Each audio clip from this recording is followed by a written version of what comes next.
4, 3, 2, 1.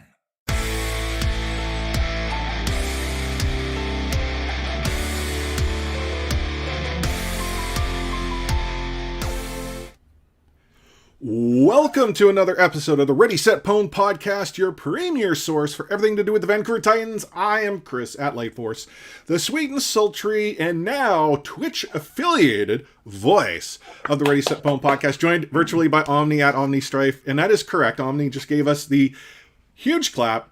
We are now Twitch affiliate. Yeah, I was slacking. I wasn't really joining you in the most of these, but yeah, we made it. Now, I mean, it's big news. I mean, for those of you who only listen to the podcast, you might not be aware, we have started streaming our episodes, some of them as we've been recording them live on Twitch. We've had some bonus episodes. And then just this past weekend, I decided that we were going to do something a little bit different. I'm like, yeah, let's do like an end of day sort of post-match stream.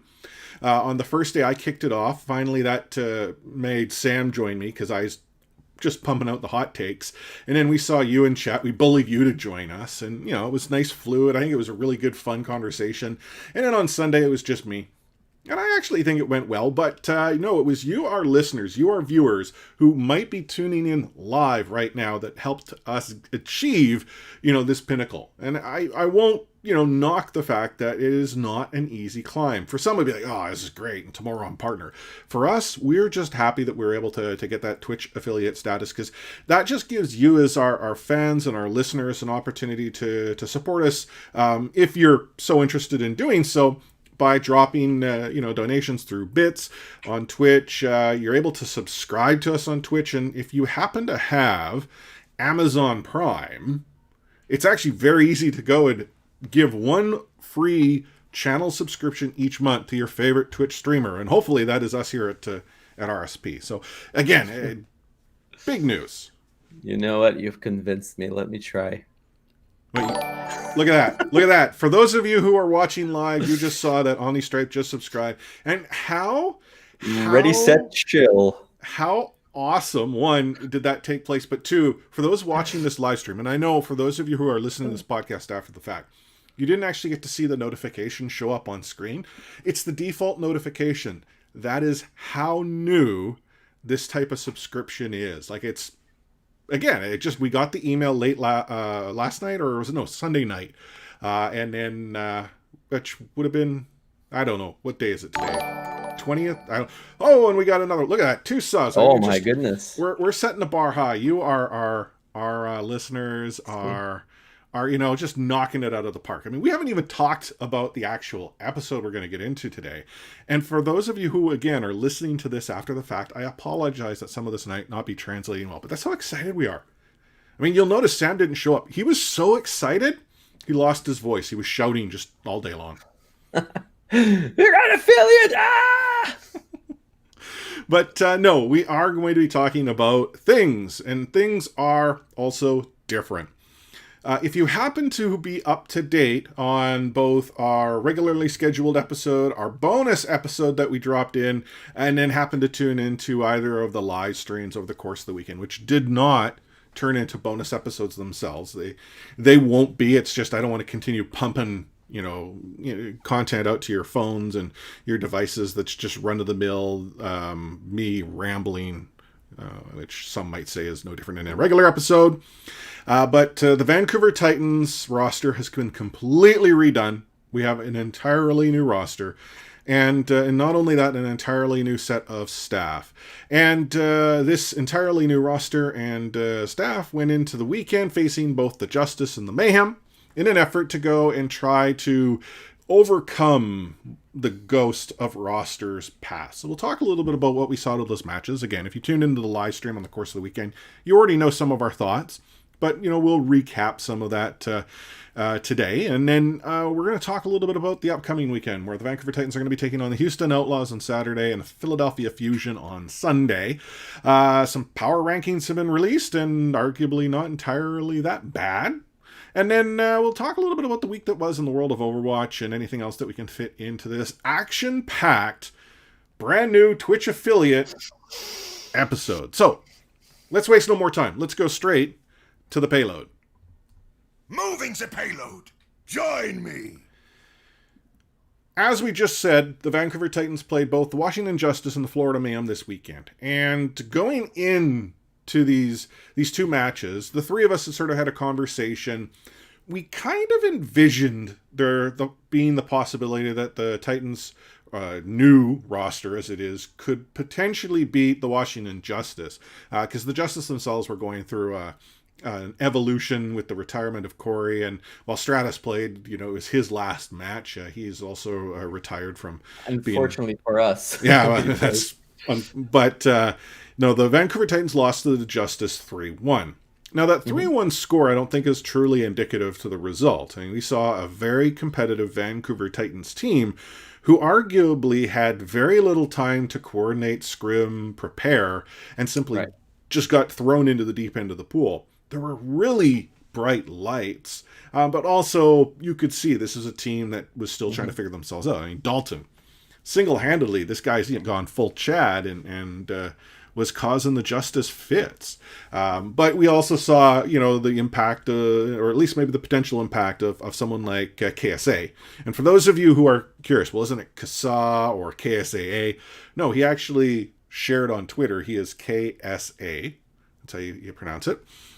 He had some interesting moments where I don't know if it was a remech cue, but as Diva, he was tossing bombs weird directions. But he also had some phenomenal, gobbles of pulse bombs. So, his ping play there. But, functionally, I wasn't too upset with the result that we saw. Now, I just want to point out, this is not me comparing this to the previous Vancouver Titans roster. I think if the result were the same and it was the previous roster, I might be a little more worked up. But then now, obviously, knowing everything that might have been going on behind the scenes, maybe a little bit less so. Hey, the previous roster also went 0-2 the last matches they played. And this is the thing, is that there was a graphic. Graphics are coming up about the Vancouver Titans map records for this season, and it's really this is an entirely new roster. Just because they're 1-0 on Anumas means absolutely squat. But there was a graphic that came up, was that this roster was the first roster to actually win a map against the Washington Justice. Yep. So. Reminds me of those stats that the people bring up, like, oh, he's the first player to do this and that in the last 20 days while the sun is shining in the eastern equinox and stuff like that. I agree with you. The game was interesting. They feel rough, and it was expected. Coming in, they had basically nothing at stake. Nobody expected them to perform well or beat the Washington Justice. Everything was set that the Washington Justice actually had the highest stakes. Imagine going into this match and going up against this team that was officially formed just a day ago. We know that they didn't really have time to scrim that much, and a bunch of up-and-comers from contenders, and not even a whole team, because some players didn't really play with one another, and two of these players are playing with probably a third of a second behind with the ping that they have from Saudi Arabia and France. And imagine if they lost that match. How bad of a loss that could have been for them. And going into the first map, it was Busan, I believe. They had the tenacity. The Vancouver Titans did. They looked really, really good. I think it was the mecha-based stage. Yeah. It felt really loose, and they never really tightened it up a little bit. But there was a bit of a sustain from the Titans. I think Washington Justice was a bit shocked that, hey, these guys actually have strats and they even know what the meta might be. And if we are going to, break down the maps, I don't know, KSA and Dalton, you said so yourself. He has a bit of a ping there, a bit of a delay, but he played really well on that first map. The second map still wasn't clean. But some of the early picks by Justice at the end, the ending match, they've proven too much for them to recuperate. And they could have gotten that map too, I believe. But the third map already was kind of setting the storyline of the match. Really, they had too many mistakes with their ult economy. It's just stuff that normal teams, they don't even have to coordinate. They already know when the Zen does this, I do this. When we follow up that, I look at the timer, and we all already know what happens. That's kind of how it felt for us, probably going up against Toronto's team, the Toronto Alpha Flight. Alpha Flight. Yeah, that these players, it's not their first rodeo in this map, and for us it was a little bit too much. But the harass from Stratus's Sombra, I believe, was the big storyline behind this match, because while we did kind of had equal grounds in most fights, you could see that whenever Stratus went up and hacked a healer in our back line, you just know, boom, down comes Roar on his head and just tases him, and he's done for. And you cannot really win those fights. But Shredlock was looking good. I mean, he reminded me a little bit of myself when I played the Winston. Me just bragging in front of all of my dead teammates that I left behind, that I got their healer, and why are we losing this fight? Yeah. Yeah, you brought up Shredlock. Shredlock, I actually described it in the RSP Court sort of game day chat as he felt to me like Bumper, and those that follow him had described him as like, he's like North American Bumper. The difficulty was that the combination of Stratus essentially living in Car and Rolf's, backyard, stealing their lunch money nonstop, made it extremely difficult for someone like Shredlock to get the support that he required to simply, go W key and shift for pretty much the entire match. The other struggle is that Suna, playing really off-roll with Sombra, didn't have the same effectiveness that Stratus did. And so, again, minor discrepancies here, but, if we factor all of that in and then consider how the Vancouver Titans sort of move from fight to fight, I mean, when they came directly out of Spawn, when they came out of pause, when they came out of the actual, halftime, they were a force to be reckoned with. And in my estimation, that shows some extreme coachability. And coachability gives me, that optimism to think that, hey, I think, if they are given greater opportunity to continue to perform, they'll do well. Busan arguably could have been a Vancouver Titans map win. Yep. We won Hollywood North. In fact, we might have even held Point A if it wasn't for Cray, breaking the curse by saying, they're going to get it in RSP game day chat. And I just outed you, Cray. I'm so sorry. Not only was Tuna off of his role or playing the crazy ping, you could see that whenever he tried to do what Stratus did, he went to the back line, he hacked someone.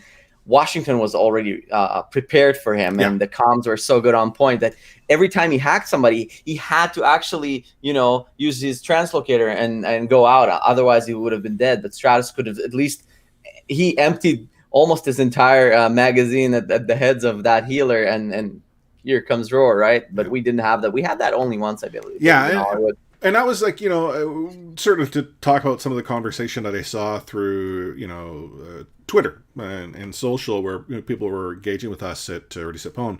It's like there was sort of two camps. It's Suna cost the Vancouver Titans everything, and the team can't support Suna. Suna is just too good for this team.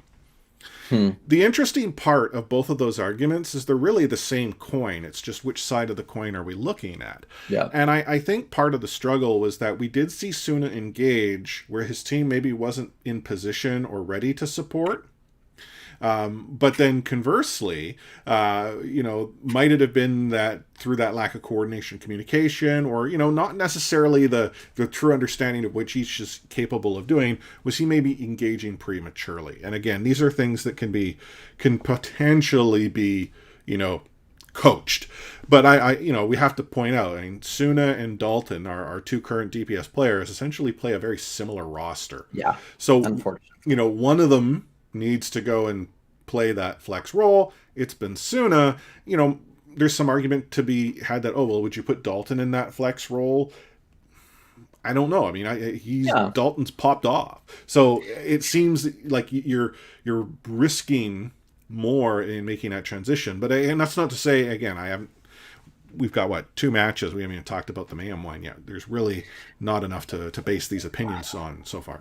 Okay, yeah, because when they went to Junkertown, which was the second map, in the first defense, they went double sniper. So Tuna on the Hanzo was much better than he was on the Sombra, which is still impressive considering he was with the lag and the ping. So it worked until what happens, what you do when there's EMP and your 2 shields are basically broken. You can't really do anything. No. And then they went back to dive. Yeah, and the double sniper on Junkertown against the Justice, it was a really good hold. Unfortunately, when the Titans went on attack, they weren't able to go and essentially duplicate that second push once they got inside that the Justice were able to. Now, Vancouver Titans did, however, get that one map on Hollywood, but ultimately ended up losing to the Justice 3-1 after Anubis. There was a moment where Dalton had a Genji pick, and people were like, oh my goodness, this kid's going to flex. He went back to switching into his tried and true tracer that we had seen throughout. And ultimately, he did well, but sum of all pieces, unfortunately, wasn't sufficient to beat Justice. Mm-hmm. On Saturday, we did our sort of post-match review, and Sam and I were maybe not as keen on the Vancouver Titans doing as well against the Mayhem. We'd sort of seen the one match against the Justice, knowing that the Mayhem are this sort of, coordinated superpower that's currently on a win streak, the longest of their organizational career. You were a little more optimistic, thinking that the Vancouver Titans would be able to put up a solid fight. I hate to say it, but the Vancouver Titans lost 3-0. And again, that 3-0 maybe not truly indicative of the score. It was a much, the Titans didn't look as good against the Mayhem than they did against the Justice. I mean, once it got to Hollywood, I mean, it was almost a foregone conclusion, and the Vancouver Titans were just getting flexed on. At one point, I think Yaki was, playing, with one arm blindfolded backwards and was still having his way, right? Yeah, most of it is just the Mayhem are a better team than what Washington is. And Polar Bear saying that we were sandbagging, probably hiding our strats. Yeah. But it was a roller coaster. I mean, going into that match, it was pretty interesting to see how Mayhem were actually treating that match. I think, was it Yaki or BQB that was interviewed before that? And he said, oh, wow, with this new roster, they shouldn't be much of a problem, and they were trolling Boston, I believe in that. Yeah, because we've beat Boston a couple of times or something. Yeah. So in Ilios, there was a feeling that Mayhem are not gonna treat this team with any sort of respect, any a smidge of respect. They were playing really, really loose. They were doing silly things. I'm trying to keep it PG-13 in this, in how I described their the way that they played. And it was despite early picks from Shredlock, like he normally did. And they got Shredlock at the start, but we somehow capped. But then we lost it to this 2K bomb that we received from the Tracer. But Mayhem, they were able to divide and conquer the team. They kind of were able to separate us all the time. There was a clutch bomb from KSA. I also mentioned here in my notes, I wrote that I hate Sombra. Tsuna hates the Sombra as well, I think. 0-1 after that fight.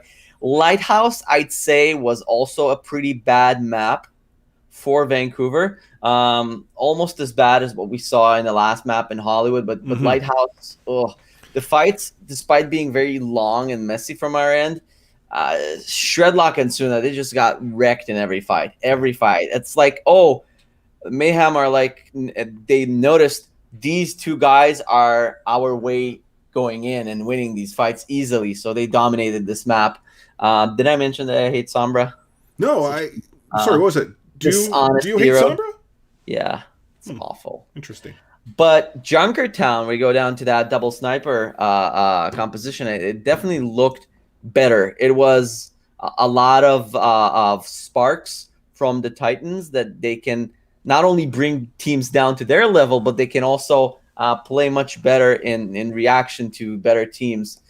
So despite that, they looked really apprehensive in that fight, and we lost that first point really, really quickly. They kind of were able to stabilize when they went in. Yeah, and that third point bunker defend. I mean, at one point, it truly looked like Washington had no answer to a Titans roster that was still, I think they were they still on double sniper at that point? I think Suna was still on the Hanzo, and I'm trying to remember what Dalton might have been playing at that point. Again, it's really odd that at that area they would stick to double sniper. I mean, on the first point, wide open lanes might as well, but they didn't make that shift that we had seen against the Justice. Unfortunately, again, I think it was Yaki who decided, okay, time's up. And once did you notice the pun from Achilles when Rolf got picked? And he emphasized he can't run away. It was pretty rough. Yeah, he emphasized that pretty harshly. The other thing that sort of struck me over the course of the weekend was that the Titans played a wild and crazy style, and the problem was that when you sort of play on the edge like that, you live and die by it. Yeah. They maybe made not the best decisions. So I'll talk about against the Mayhem. The Vancouver Titans had alt economy, had the point capped, And was it BQB that was on the Sombra at that point? I think. Anyhow, whoever comes in, drops an EMP. They only get Shredlock as Winston well away from his team. Mm-hmm. Now, Shredlock is dead to rights. He's hacked. He can't escape. The entire Mayhem roster is on top of him. And then you have the remaining 5 Titans on the opposite side. They played a part. So, theoretically, you can see they understood that the EMP might be coming in. So they didn't go and, have a huge EMP. Mm-hmm. But instead of sort of conceding that fight, having lost Shredlock, maybe regrouping, giving them the percentage, and they had percentage to give at this point, they continued to engage. And not only did they engage, they helped the Mayhem actually build out their own alt economy, and they even invested, I believe, a support alt. I want to say that they actually invested a beat into that fight. Like, it was really surreal. You're already down 1, you're down your tank, and you're investing. There's a really simple term to describe that. They were feeding. Yeah,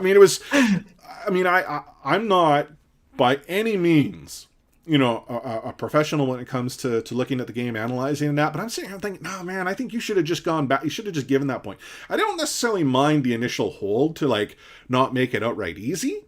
And, you want to buy a moment or two just to ensure you can get a few extra seconds to get Shredlock back out of spawn.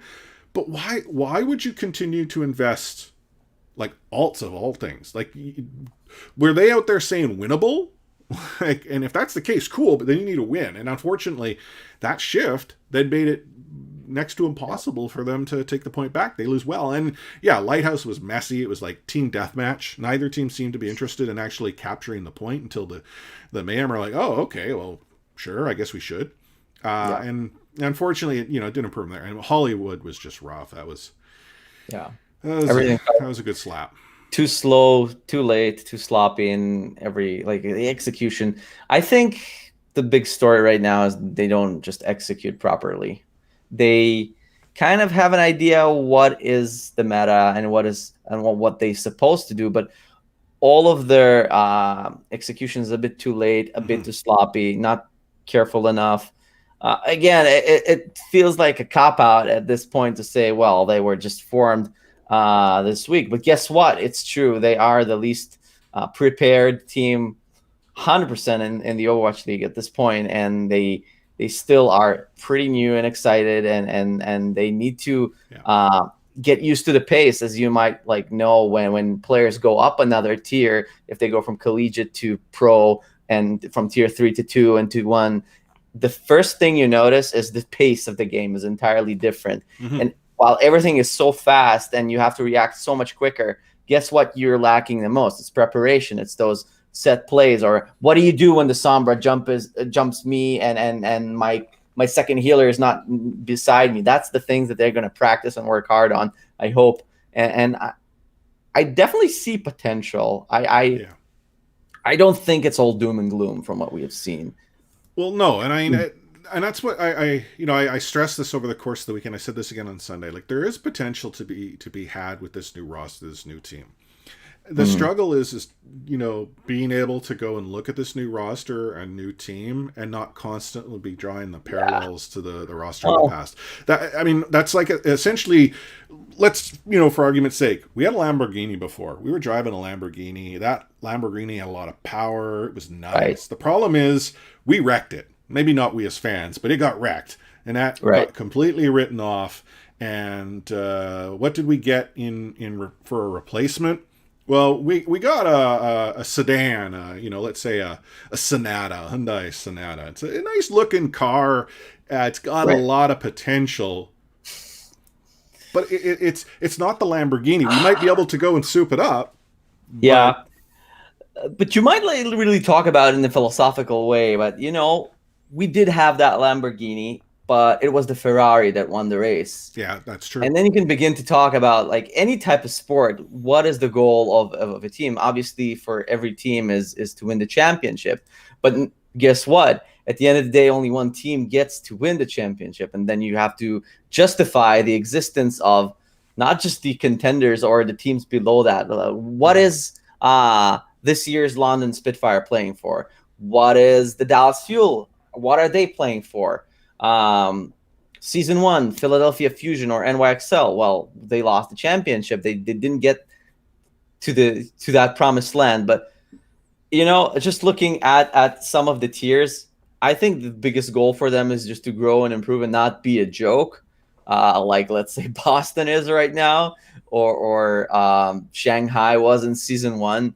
It's unrealistic to always go back to, well, it's not right. Well, guess what? Like everybody's talking about Michael Jordan now. When he retired after '98, after that last dance, you can bet your money that everybody in the stands going after the year after Jordan left, like, well, this is not Michael Jordan. Well, what do you do? Well, if you're the Bulls, you don't do a whole lot. Exactly. So the Vancouver Titans, or at least the new version of them, they lose both matches. They did, however, again win that map against the Justice, which, if there are to be, small victories, moral victories, that's one more map won against the Justice than last year's Vancouver Titans were able to achieve.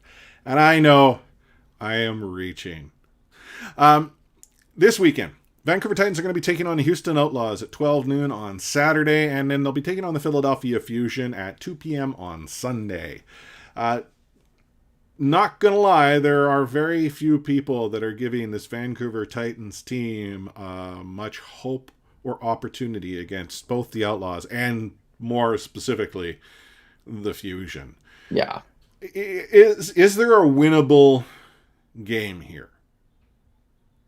I wouldn't be confident against Philly, even if we had the previous roster, to be honest, the way they play and the way we kind of were stumbling our way out of the gates. Houston, though, I think it will be noticeable if we improved from this week, definitely, because I think Houston is about that same level that the Mayhem are on right now. Well, okay, but that maybe even a bit. But that's the thing. What we saw right now is the Titans up against the Mayhem. Like there was a distinct difference. Oh yeah. So, like if you were to say, Outlaws, Justice, I'm like, okay, but Outlaws, Mayhem.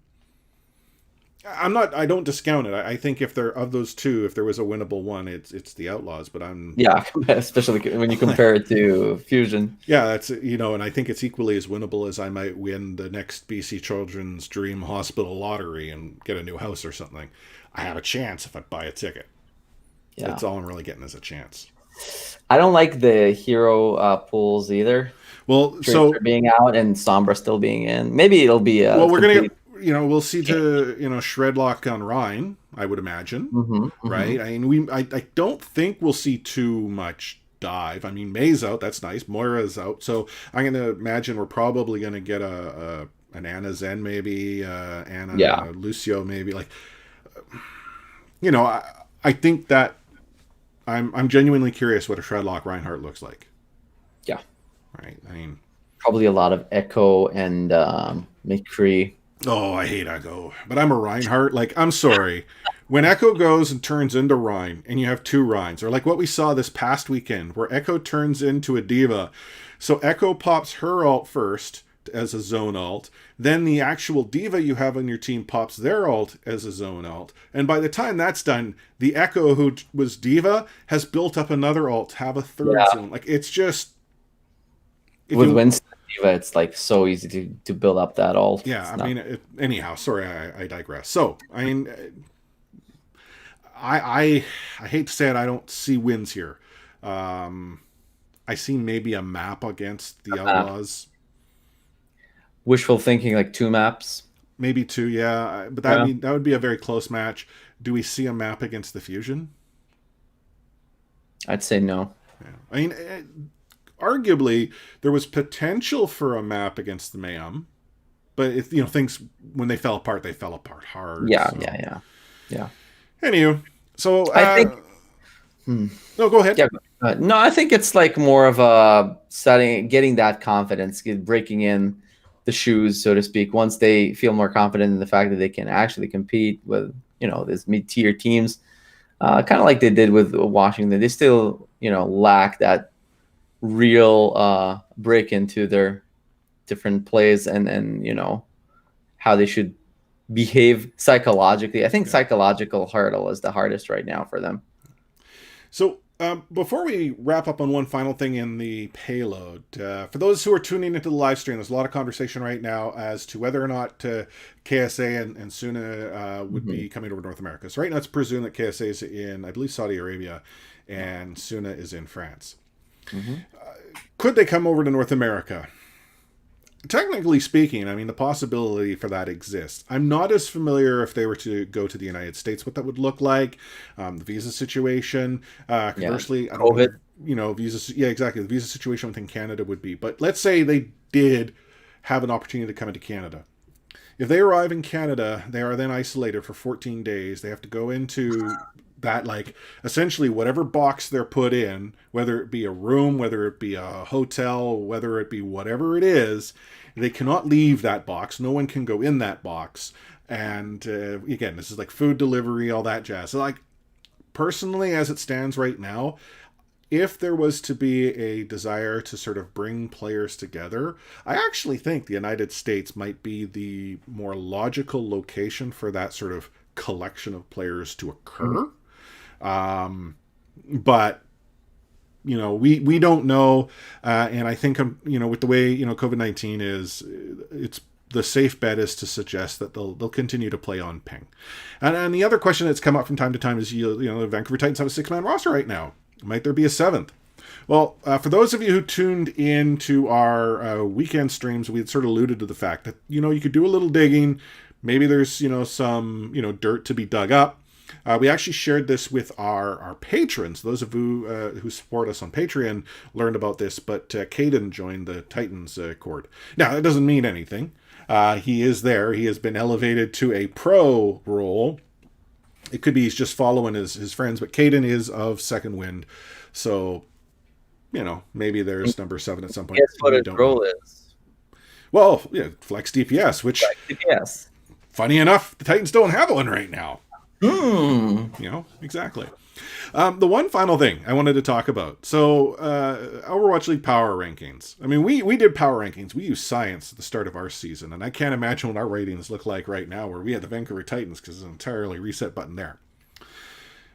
Right after the weekend, Avast did his power rankings, and he had the Titans at 19. And people are like, it's just Avast. Well, Reinforce also did his rankings and had the Titans at 19. Now, I understand that the team in the 20 spot is an entirely different bar that's being set. But it could always be worse. Yeah. The gap to get to the chase to B20 is really, really tough right now. Can you really match Boston? I don't know. Yeah, and go ahead. Looking at the standings, I'm looking at the league right now. Like, you can have a look at like 11th spot, all the way down to 11. That's the 500 record, and then you get like the 5 and 6s, 4 and 5, 4 and 6, 4 and 7, 4 and 9. None of these teams are really that good. No, but the records are. The records are difficult to really adjust because half the teams haven't played each other. Some of the teams have just been playing each other. Like, it's right. That record is the thing that actually, I think it was it Achilles, or it might have been Wolf? I can't remember. One of the two actually shared on Twitter afterwards that they saw quite a lot of potential in this Vancouver Titans roster, and there were things that impressed them. And I think that's what, many of those within the scene are sort of looking at, like, okay, I can see potential. Now, again, very small sample size. It will be interesting to see what comes out of this upcoming weekend and in the subsequent, tournament, wherever the heck the Vancouver Titans end up getting placed and how many of our matches they play. But there is potential.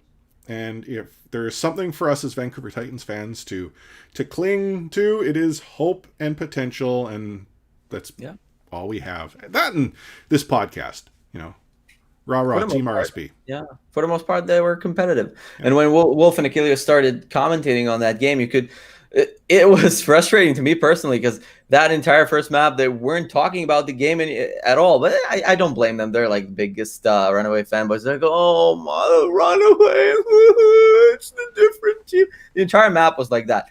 And then they suddenly started paying attention when the second map came in, like, oh, yeah, this is a place going on here. And I think a lot of people just expected them getting like trashed. Oh yeah, I mean, every map in, map out. And I'm not saying that they weren't. In some maps they looked horrible, but not always. No. Not always. There were competitive fights all the time. Yeah. So we'll take a quick break here as we dive on into the fray.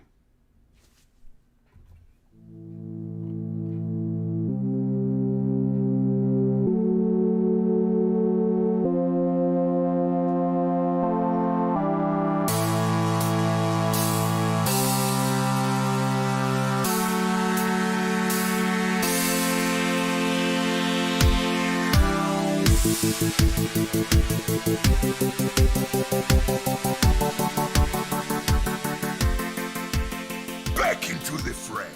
So here we are in the fray, and we're going to kick it off talking about the week that was. So let's go back to Saturday, where we had the Shanghai Dragons kick off things against the Seoul Dynasty.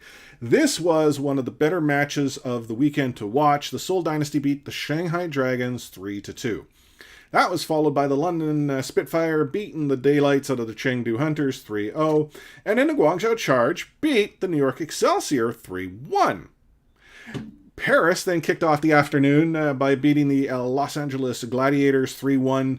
We already know that the Justice beat the Vancouver Titans 3-1. The Atlanta Reign beat the Houston Outlaws 3-0. And the Los Angeles Valiant beat the Boston Uprising 3-0.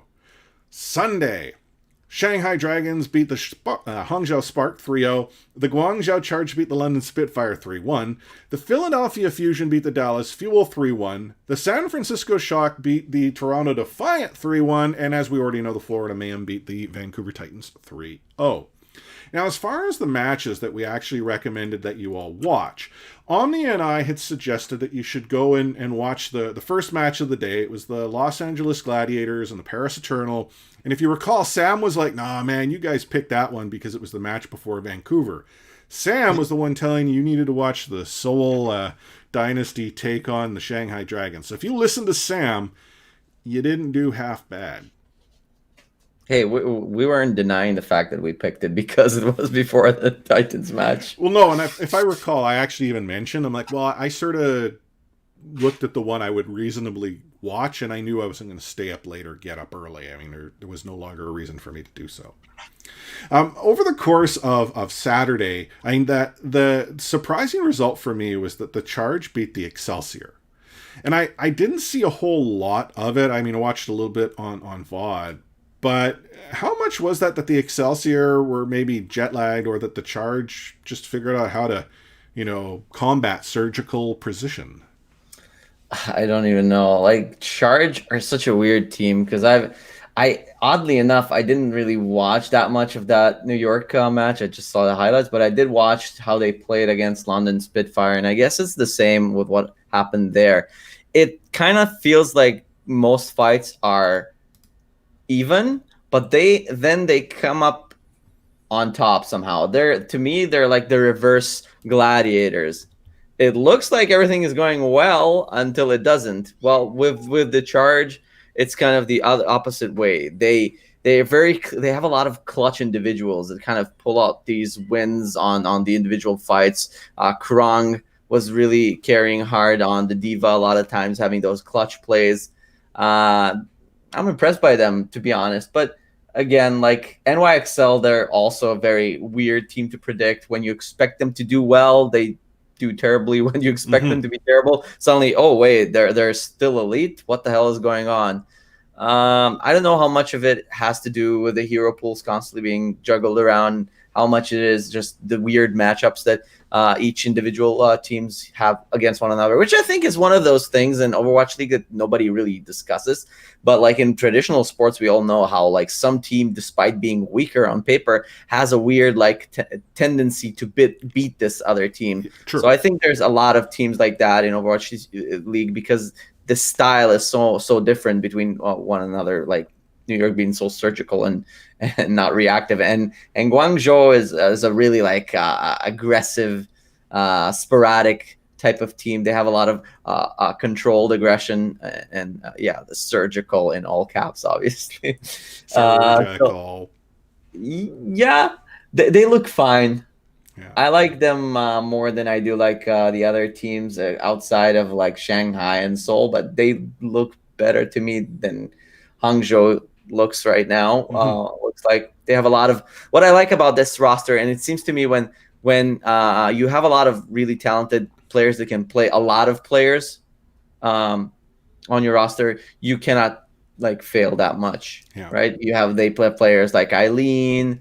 They have a pocket widow there with Happy. They have a good roster all around. Yeah. The matches on Sunday, the three of us were across the board. So you had suggested people should watch the London Spitfire Guangzhou Charge match. Sam, I believe, said watch the Fuel Fusion. I said the Defiant and Shock. Now, I will be the first one to admit I watched a little bit of the Fuel Fusion match, not a whole lot. I did watch the entire Defiant Shock match. I did not watch the Asian region matches. Cursing them. Well, okay. I want to talk about the Defiant Shock match. The Toronto Defiant looked good. Like, let me rephrase this. They looked good for the first half. And like they had, was it Agilities was in, and then they brought in Surefour, like they did the swap or something. Right. And with Logics and Agilities. Yeah, and Logic was just like, yeah, I'm on McCree, and you're just going to rename McCree to Logics, and that's just the way things will be. And, like Toronto just had it all in spades, and then figured out a way to lose. And I don't know if they had just, like, lost mentals against the Shock. Like, I didn't think Shock played that well, to be honest. No, but the Defiant were playing quite well. I mean, and then, like, Kings Row, I mean, the Defiant had done, like, almost the impossible, and, like, they had less time bank, and they were almost, like, all the way around the corner on the third point. And then you have the Shock, who have all this time bank, and the Defiant were able to eat it away. Yeah. And then, Moth decided to go boop. My God. I mean, who was it? They got both Tanks and whoever was on Lucio. I think. Oh, and Lucio. Yeah. Oh, yeah. Like, I think it was actually Surefour that was playing in that first map, and then they came in. They constantly do that, like, little carousel. Yeah. I mean, that boop though was unfreaking believable. And I think Smurf brought them all together with the halt, and then Moth just proceeded to go and push them down, like, and it's that small hole. You see occasionally the boops occur there, but I mean, that was it. At that point, it's like, okay, now all the Defiant can do is hope and pray, and unfortunately their prayers were not answered. Yeah, very clutch. Imagine what things you can achieve when players coordinate, eh? Yeah, it's funny.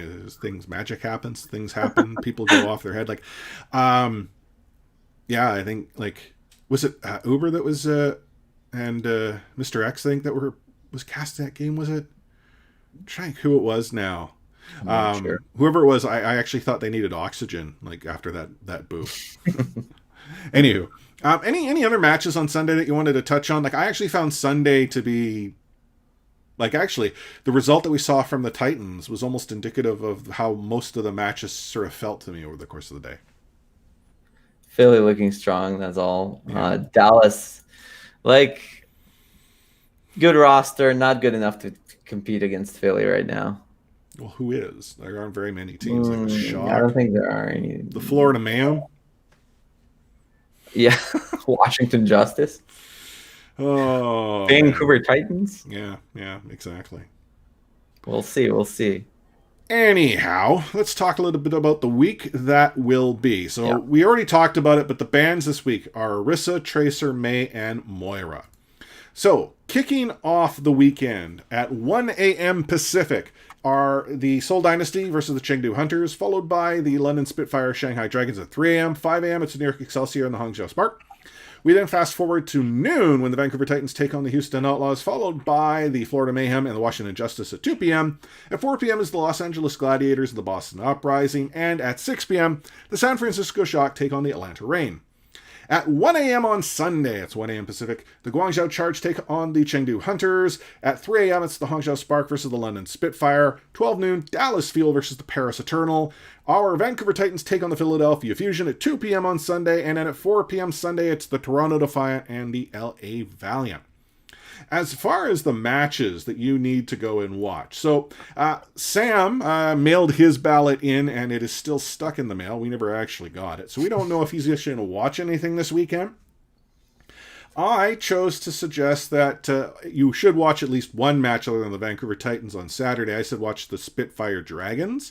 However, you went off the board and said Sunday is the only day you're actually going to watch outside the Titans. Yeah. And you and I both agree that the Eternal Fuel matchup is the one to tune in for.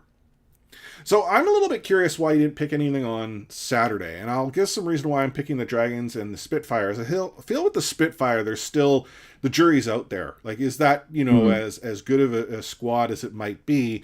And if there's a team to match up against in that region, the Shanghai Dragons are sure it to go and prove whether or not you can play with the big boys, so to speak. Yeah. On one hand, like London did get beaten quite handily by Guangzhou, and Shanghai is a top-tier team. But this is exactly the type of thing that we should already expect from the Asian region. They always have this weird circular rock, paper, scissors pattern to them. So I won't be surprised to see that London might actually take this win. Yeah. And then on Sunday, I mean, we're both choosing the Eternal Fuel. I won't lie, I chose that one because it was the match before the Titans. I will honestly come out and say that. I mean, I was thinking Defiant Valiant. Like, I actually, because, again, soft spot and all that for the Defiant. And I feel that would be an even enough matchup. But it requires me to watch the Los Angeles Valiant, which, I mean, I'm not trying to suggest... You think your TV will still be on after Philly versus the Titans? Man. You won't be busy celebrating us stomping that team? Yeah. I'm going to be hanging out in RSP Cord Game Day chat, hopefully having a heck of a conversation with all of our listeners. And I actually just going to take this time to note, in RSP Discord, it's phenomenal that our Game Day chat is active as it is. For those that don't know, our Game Day chat, like our actual voice comms channel, is significantly busier than the Vancouver Titans, voice comm Game Day chat was. Makes me proud that we have a community like we do. So again, if you're not in, Ready Set Pwn Discord, discord.io/ReadySetPwn, easiest way to get there. We have Sam in chat spreading germs, it seems like. Well, let's see if he joins voice chat. Probably not. Well, if he does, it'll throw the podcast recording off and make post-production go south. And watch, if he joins, I kid you, it's going to make my life hell. And there's part of me that thinks Sam might be the type of guy to do it just for kicks.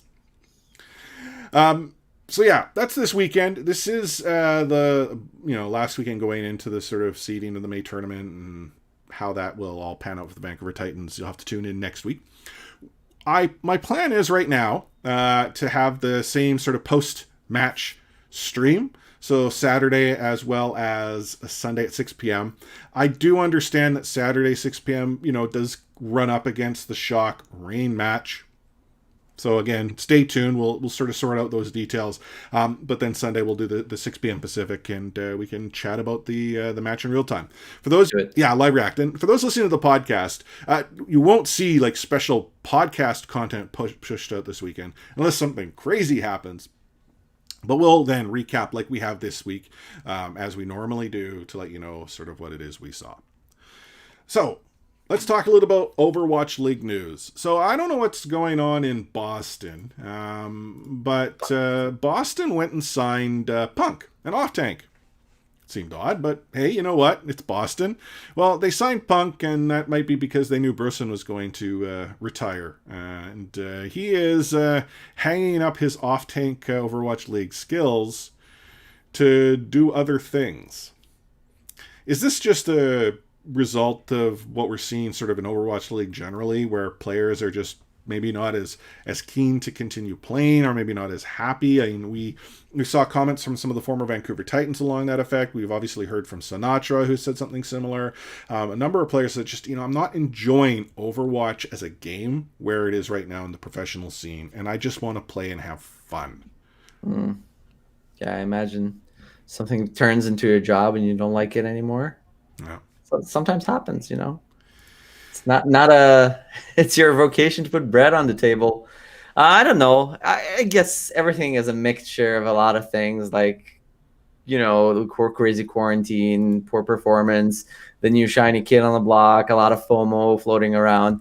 All of these factors go into, anything else that we don't know about. Maybe it's family stuff. Maybe it's just, him, like you said, not enjoying to play the game anymore. It's no one really knows, but there's plenty of reasons out there, right? So, yeah.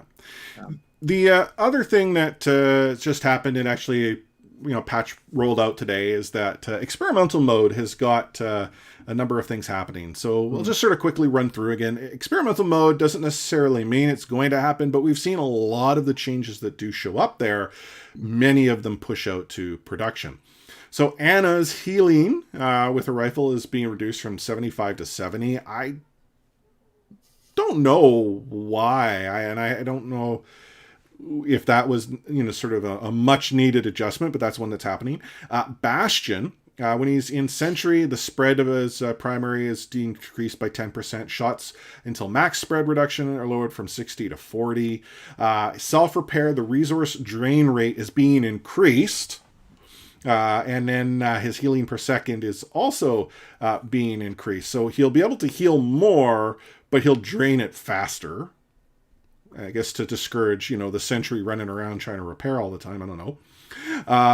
Junkrat, his frag launcher, the projectiles, they're going to be slightly more velocity and ricochet. Oh my god. We lose Kobe. A freaking pandemic. We lose Runaway. And then they buff Bastion. When will it stop? When May gets her much needed buff. Concussion mine for Junkrat, the speed is being increased again. Ricochet's off players is reduced. And then the actual alt total mayhem. The detonation time is reduced from 1 second to 0.7, and the actual spread is increased by 50%. Oh my god. I mean, to me, that's more like sort of the bunker buster there, but bronze players be like Mercy, her healing per second is increased from 50 to 55. Okay. Moira, so her biotic order, her damage radius is actually shrinking from 5 to 4. The projectile speed, however, is going up from 60 to 20. So if that red orb of death catches you, you can't run away now. It's stuck. It's purple. But the actual duration is being reduced from 10 to 7. So at least this way, while you can't run away from it, at least it doesn't chase you for as long. And then Zen, he's going to see his damage amplification buffed up a little bit from 25 to 30%. So again, that's an experimental. How much of that will trickle through to the production game, we don't know. And then they also, we didn't mention about it last time, but there was a bug fix with Echo where apparently Echo would come out of alt with more alt. So that got fixed. I mean, do you want to mention the developers? I didn't actually see the developer update. So why don't I sort of defer to you? I had a very busy day. So I don't have the quote in front of me, but it looks like they're gonna, from starting the next competitive season, they're gonna have an open queue and a roll-lock queue running simultaneously to alleviate the queues and giving you the choice, giving the players the choice. Okay, so I understand that concept, but isn't it that the pro scene is the one that's saying we want open? You hear different voices all around. The pro scene is mostly complaining about hero pools, which is a whole. Yeah, no, and I mean we've talked at length about hero pools. Like that needs to be fixed. The sort of the 1 week rotation is nuts, but reality is what it is. Yeah. Oh well, and again, just for those who are watching live, there's some conversation about the kids remembering Owl League tokens. Yeah, tokens. What are those? I'm running low on tokens, and I refuse to buy new skins. I'm sorry, I'm not going to drop money on virtual goods for. I mean, I'll watch and reward me for the time that I invest, but I'm not, well enough off to go and drop that money to buy those skins. And not only that, in this sort of time that we're living in, right, I'm being much more conscious of every single, nickel I'm spending. Can't spend pennies anymore because we don't have them in Canada. Every Blizzbuck. Yeah. I think I'm missing 4 Titan skins at this point. I'm not gonna buy any tokens. Yeah, well, I'm missing more than 4. It's definitely, but The Jonas skin. yeah. How about that Sinatra skin? Yeah, I can't wait for it to come out. This is gonna be a Valorant themed skin. That would be awesome, actually. You know what? If they did that, that would be some top level stuff. Yeah, they don't have the stones. Yeah, that. You were thinking of the appropriate term. Like, is it passing? I don't know. Yeah. It's late night live podcasting here, so it's fine. What can you say? So as we wrap things up, we have said this time and time again. If you leave us a review, we will read it verbatim on a podcast. We kind of did this on a previous sort of episode where, and it was actually, for those of you listening to the podcast, I don't think you heard it, but we talked about it on the weekend. Someone reviewed us in Titans Court and told us this podcast sucks. And for that person, I apologize. We hope to suck a little bit less each week subsequent from the time you left that review. But we've got some legit reviews coming in. So the first one was left on Apple Podcasts. It was 5 out of 5 stars. Best OW, I'm going to say Overwatch, and or Valorant podcast, which, that's high praise. It's from Super Cargo Shin. Enjoy listening to the podcast every Wednesday. Best Overwatch, Valorant, and there's the asterisk, podcast ever. The asterisk then goes on to say, it is an Overwatch podcast, but added Valorant to future-proof the review in light of the Titans dumping their entire legendary roster. Well played. I mean, at that point in time, that is well played. And yes, as we know, Sam is going to go pro in Valorant. That's what he continues to tell us. Has he gotten to Iron 3 yet? I don't know. He was telling us he got to what, Iron 2, was it? 2. Yeah. 2? 2, I think, yeah. You should get to Overwatch 2 as well. Yeah.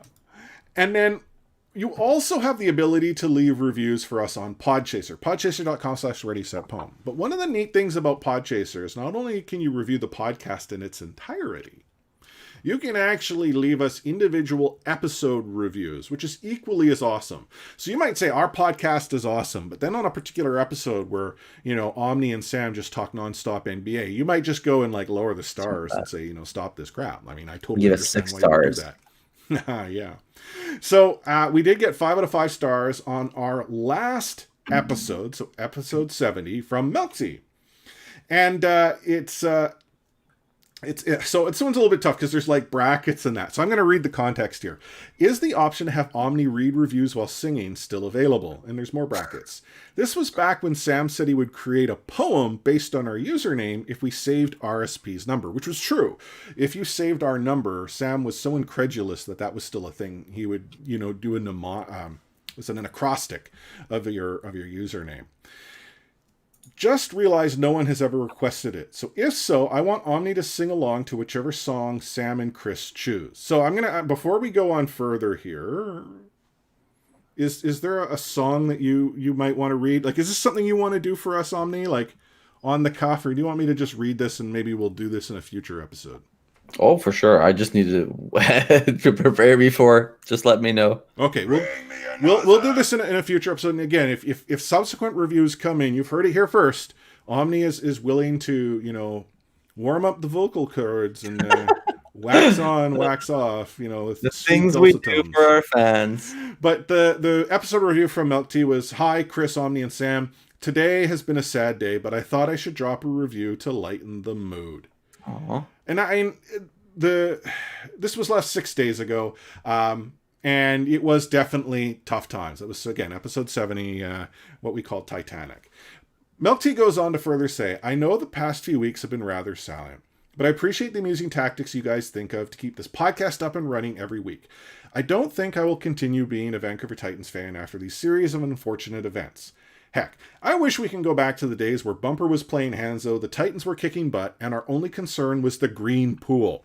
Which, for those of you who've been listening to our podcast, oh my God, the green pool will forever be known as podcast lore. It matches perfectly the color you have behind you right now. That's true. It totally did. For those watching the live stream, that's the color of the pool. Actually, theirs might have been a darker shade of green.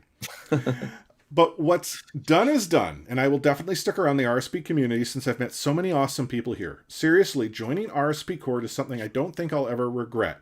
Really enjoy the fun things we talk about every day, even if it's a simple greeting. Hope this review brought a smile, even if it was a small one. I'll continue cheering for you guys. Now, if you'll excuse me, I need to go buy a milkshake.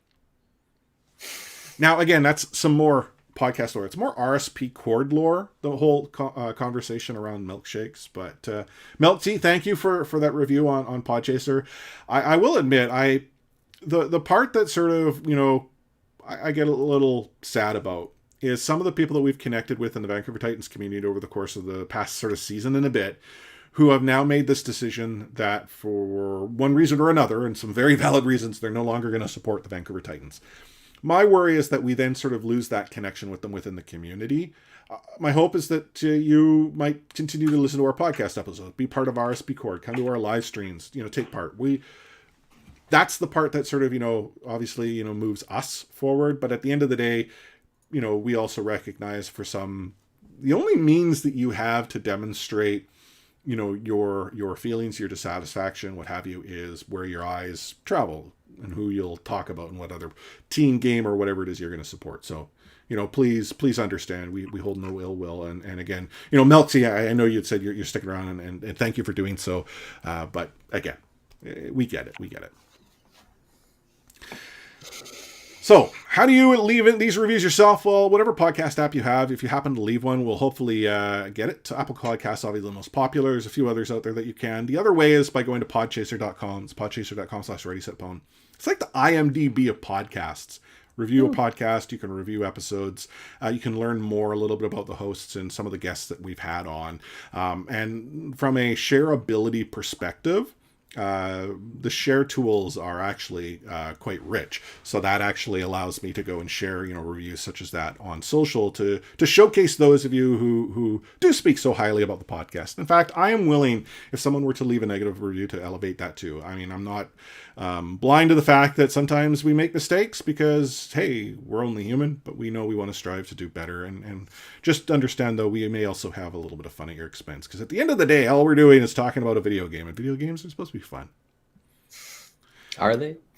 Yeah, sometimes not. I'm playing through The Witcher 3 for the first time. It's hella fun. It's great.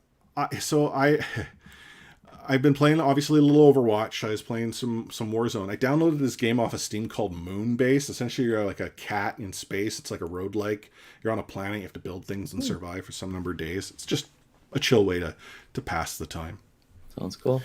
But we are at the end of a pretty solid episode. Lots going on, obviously, in the world of the Vancouver Titans. Team RSP here, we're the exclusive source to get everything you need to know about the Vancouver Titans. There's some phenomenal conversations going on in RSP Cord right now.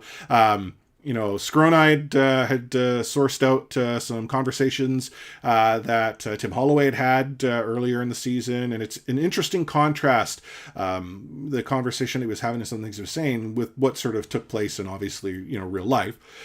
Please keep in mind the conversations he was having prior to this, what happened is a pandemic. So things will have changed regardless of whether or not they did change the way we wanted them to. But again, these are things that you can get access to, and it's not just it's not out there. It's just we make it easy for you to find that type of information, and it's not just us, myself, Sam, and Ani. It's listeners like Skronide and Katrina and the many others that are in RSP Cord who continue to again help embrace and move our own little humble community forward. So any final words of wisdom you want to share with all of our listeners, and those of you who are tuning in live on Twitch right now, where you are witnessing our very first stream as Twitch affiliates?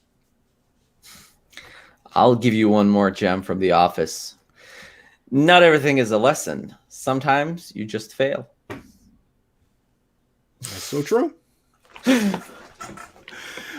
As for me, I would like to again thank everyone for helping us achieve our Twitch affiliate status. I mean, we were able to climb that mountain because you tune in, you watch, you continue to support us, you jump into chat. Even though we have some very abusive chat bots, I'm still trying to figure out how our chat bots can be less abusive. Some of the things that the chat bots go and censor, I still, for the life of me, it's like, stop using foul language, and the person just asked us very simple question. There's no spelling that I would think causes issues. So I gotta dig into it. But it reads, minds. Yeah. That's why. The other thing that I'm looking to do, and maybe you, our listeners, might be a good group to reach out to, is we need some ideas as to what our emotes should be here in Twitch. Now, we're not looking for someone to go and tell us, hey, here is my work, buy them from me. I'm positive there are many of you who are out there who are very talented. We actually had, and I'll give this person credit, I went and retweeted the fact that we were Twitch affiliate, and we had to sort of think of these ideas, like what should our emotes be? The person went and sourced out RSP cord, joined, and then immediately figured out that I was like the leader and DM'd me in Discord to say, hey, here's my work, boom, boom, boom, boom, boom. What's your budget and can you start today? Like, I was just looking for emote ideas. So anyhow, again, we're not soliciting for artists. I'll tell you right now, our budget is like zero. I mean, it's it comes out of my own pocket. I can't really go tell my wife, hey, let's go and pay for this. But maybe if there's a few more subs, bits, what have you, it might make it a little bit easier. We're probably going to self-create for now. There was one that I had submitted based on the feedback from RSP Cord, which is podcast lore Wednesday. But again, we can make that change. We can get some of the ideas you'd have. We got Omni here, who's a phenomenal artist. We can, we'll make magic work. And the other thing too is we'll have some sub badges we got to go and create. Again, these are things that we did not envision we'd have to do. We thought maybe, but not so quick. So. And I'm already paid by this podcast, so. I know, and I mean, I pay you and Sam and all of our mod staff so very well. I mean, I'm surprised that you guys still have day jobs, right? Like, how do you think I was able to afford this gaming chair? I noticed it's no longer the Orozzi chair, right? Yeah, we lost that deal with with our previous roster. Oh gosh, yeah. Anywho, if you're looking for us online, at Ready Set Pwn is the place to go. We are on Instagram, Facebook, as well as Twitter. We are here live on Twitch at Ready Set Pwn as well.